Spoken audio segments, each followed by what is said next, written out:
Hi, this is Blake Raspini. I'm your course instructor. And what I want to do on this little video is show you how to get around this course.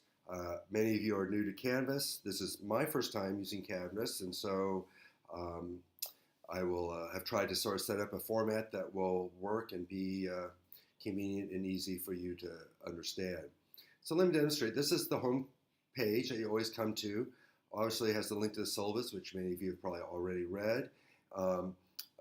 This video and then some BBC resources. But then you have the sort of the course outline here. And you can see the course is organized really into 4 units: American values, constitutional rights, government on the outside, and government from the inside.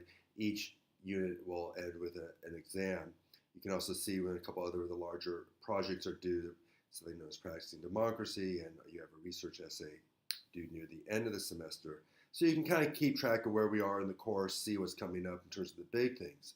But each week is centered around, will be lived. Now, this is the course as you'll see it after 3 weeks. You can see these are active links, and I will just light them up as we go. So when you go to the course, you'll always see week 1.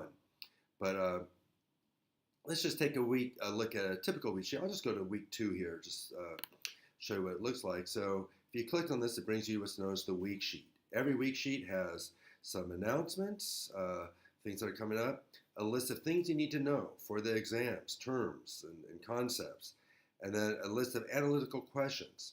These are very important. On the essay portion of the exam, your computer will randomly choose one of these essays, either from this week sheet or the other week sheets that are covered by the exam. And you'll have to write on that question.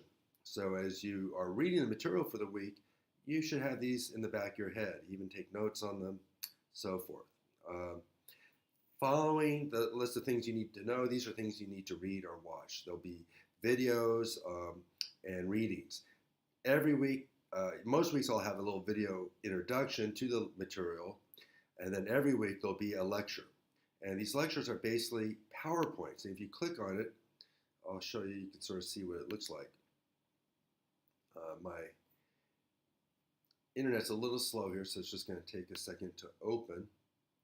You can see it's downloading here. But the lectures are PowerPoints with notes. So it's the slides I basically use in my live classes, and then under each PowerPoint slide is a little description of what that slide is about. It's still loading, so I'm just going to keep talking here while it's loading. I'm not overseas right now. The internet's a little weak here. But underneath the main lectures are often a supplemental reading. The supplemental readings are optional. Basically, they are to reinforce certain concepts in the lecture. If there's terms you don't understand in the lecture, then you can go to the supplemental reading. So here's lecture number 2, Politics and Economics. And you can see this is the slide, and then this is sort of the explanation of the slide. So, you should really look over the slide first, do the reading. You can go back. We have 4 metaphors here, and it goes on. There are usually anywhere from 30 to 40 slides or so on each lecture. This one is about 48, it looks like. So that's what the lecture. This is the key material that you'll be tested on, that you need to be responsible for. Some students print these out, and then you can underline things and highlight them and do all that, and have them next to you as you take the test, since it's basically an open book exam. Now, this took me out of our course, but here we go. So anyway, I got to the lecture by just clicking on lecture 2. I said the supplemental reading would kind of elaborate on some things. If there are terms in the lecture you didn't fully understand, maybe take a look at the supplemental reading. There's no required readings this week, but there are a couple of videos to watch. And if there's required reading, you must do that. That material might also be tested on the exam. Things to do, these are what you have to do for credit. And this week there's an assignment called the Assessing of Politics of Power, and a discussion. Again, assignments, you just answer a question. Sometimes the assignments will be multiple choice formats. They'll be you really using the same function on Canvas as a multiple choice exam. But I call them an assignment because they're only worth maybe 15 to 20 points versus an exam, which is worth a lot more. Also, the assignments generally are not timed, whereas the exam you'll have be limited on time. Uh, but assignments can either be open-ended, as this one is. If you click on it, you will sort of see some instructions here. There are 3 questions.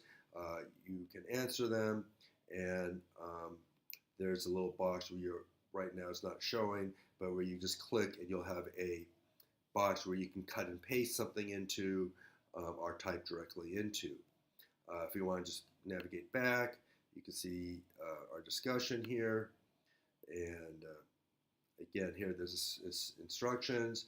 You'll respond to one of these prompts, and then afterwards you'll respond to what another student has posted. And you just begin by clicking on reply here, and you'll get a text box that you can tap into.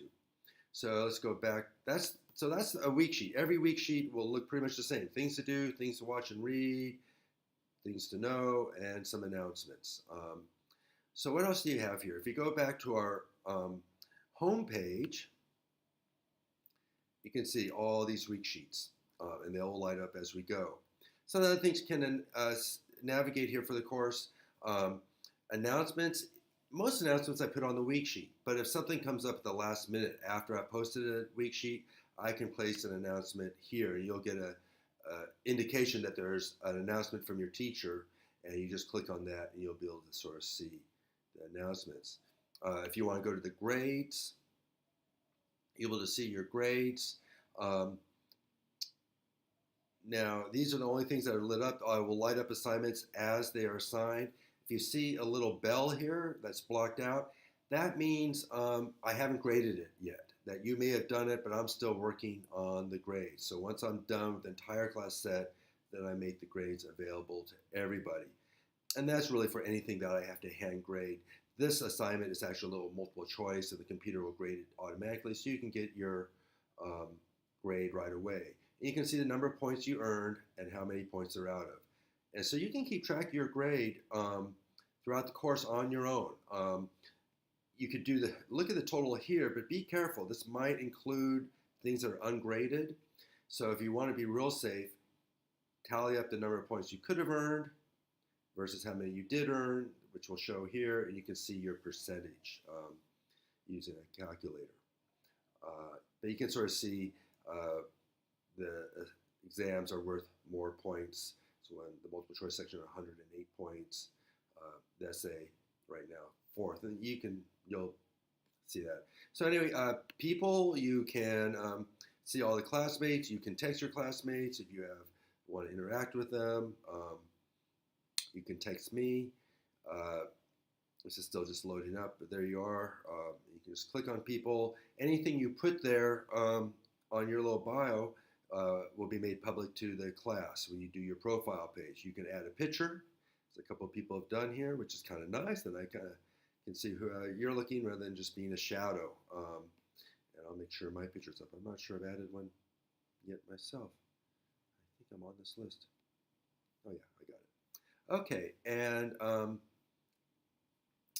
I won't click on this. This takes you to the library web page, but when it comes time to do your research project, it might be a place you'll want to go. We'll talk more about that.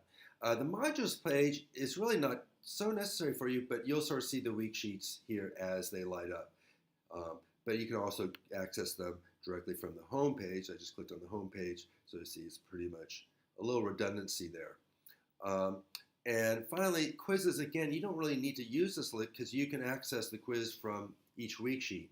But I would like to actually blank this out so it doesn't confuse you, but any thing using the Canvas quiz function, which is sometimes an assignment, sometimes an exam, will be visible from here.